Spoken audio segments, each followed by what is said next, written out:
Hi everyone and welcome to Chem class. Today I want to talk you through a couple of examples where we are electrolyzing a particular compound and we want to be able to predict the products. And I know some of the confusion comes about when we need to compare molten ionic compounds with aqueous ones and we have to consider water. So let's take a nice straightforward example of magnesium bromide. We can tell that it's in a molten form because of the state being in a liquid.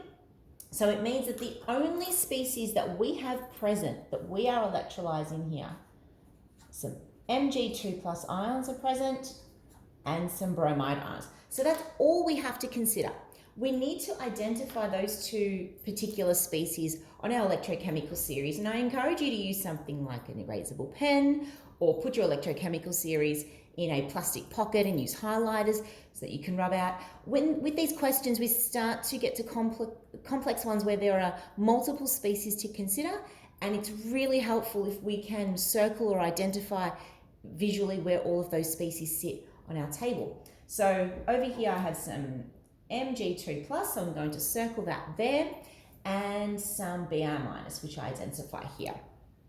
Okay, so the Mg2 plus and the Br minus, there's nothing else competing with those two species. It means that what we will get is at the cathode, we will get electrons coming down. They'll be forced on to that electrode. The Mg2 plus will pick up those two electrons being forced down and will deposit some magnesium solid. So that means that the reaction we get at the cathode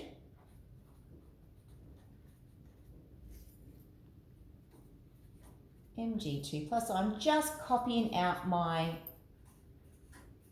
equation as per the data book in the forwards direction.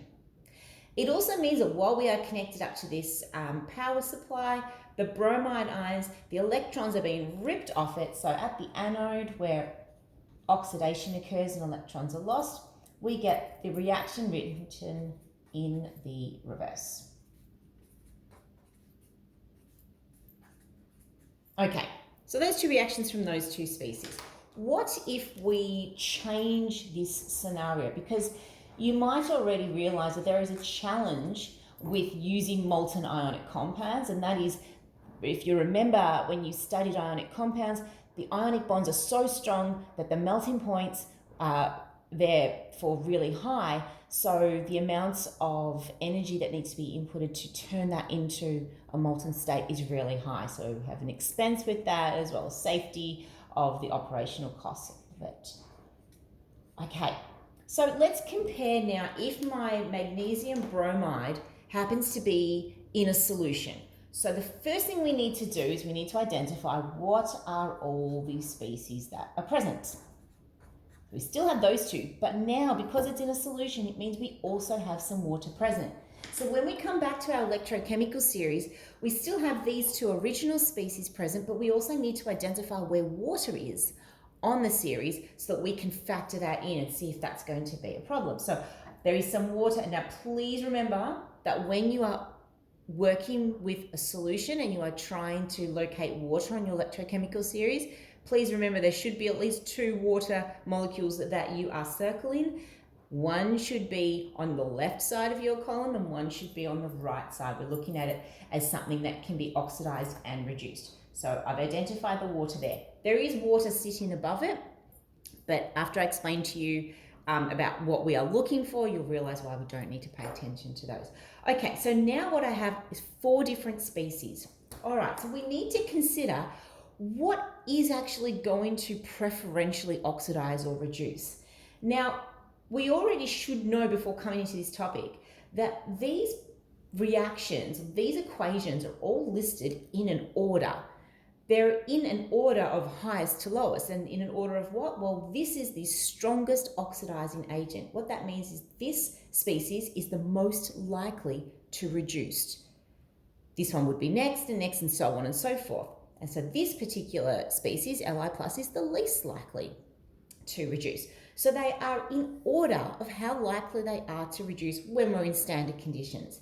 So out of these two species on the left, the water and the Mg2+, water sits above magnesium, which means that when electrons are coming down, it is more likely to reduce. It sits higher than the magnesium, so it's more likely to pick up those electrons and turn to this reaction. Another way that people often explain is to say that the water is the strongest oxidizing agent. That's what it means to say more likely to reduce. It is the strongest oxidizing agent. The rule for identifying your strongest oxidizing agent is whatever sits highest up on the left-hand side, because the left-hand side is the list of oxidizing agents. So the water in this case, let's put an asterisk, is the one that is most likely to reduce out of these two. So that means that at the cathode, the reaction you will get is just the water one written in the forwards direction. Okay, next we go over to the right-hand side, where we know that down the bottom we have the strongest reducing agent. So that means this item is the most likely to lose an electron compared to something sitting further up. So when we're looking at species sitting on the right, we are looking for the lowest down one, because that is going to be the strongest reducing agent. So out of the items or species we identify on the right, strongest reducing agent is the one that is the lowest down. So that means in this case that the 2Br, so at the anode, the 2Br, we're going to write that in the reverse direction. So what we see is in these two cases, the bromide is still the strongest reducing agent when water is introduced, so it doesn't change that particular reaction happening at the anode. I want to show you just one more example. Sometimes people think this is not quite possible, so I just want to show you when this might happen. Now, this is why I said the erasable pen thing is a good idea, because we're looking at a different set of species. We don't want to confuse ourselves with all sorts of markings on our electrochemical series. So some way to reset our page is always handy. Okay, so in this case, I have present Al3+, Cl-, and some water in an aqueous solution. I find everything on my series, Al3+. The more you use your series, the more you do this, the faster you get at finding where things are. Okay, so 4 things there. Remember, water should be circled at least twice. This particular water should be the one. Remember, I said these waters sitting above. If we're talking about a multiple species involved and we're looking for which is most likely to oxidize, it's going to be the strongest reducing agent, so it's always the lowest one. That's why these waters never end up being considered when we have, you know, a water to circle down here as well, because that will always be the lowest one.